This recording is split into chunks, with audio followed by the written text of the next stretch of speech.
香港国安法施行了后，香港的《苹果日报》落无再出版咯。有一阵伫台湾的香港人，即马用无签名的方式，把香港的《苹果日报》这26年来报纸全部收集起来，希望会当来怀念迄个失去自由的香港。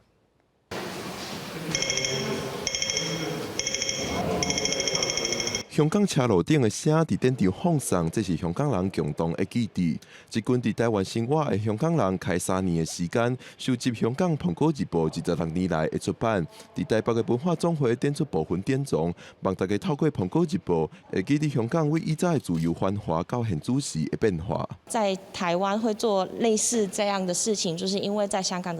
人没有办法做得到了，所以就有海外的港人能做的，我们就尽量去做。香港人还蛮害怕之后有一些历史会被忘记，然后香港的媒体自由现在也被打压，那希望大家也就是珍惜在这里的各种自由。香港《苹果日报》伫1995年推出创刊号，是香港第一份全彩色的报纸。到2001年6月24出版上尾一份报纸。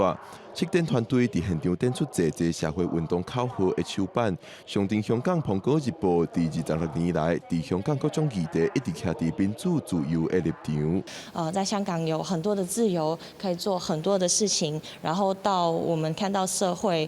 不同的层面，慢慢的受到不同的打压，或是有一些红线原来不能跨过，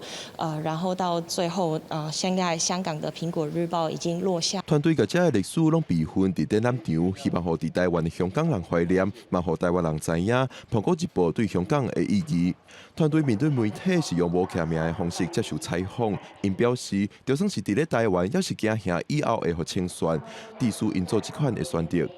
记者郭不长随台北报道。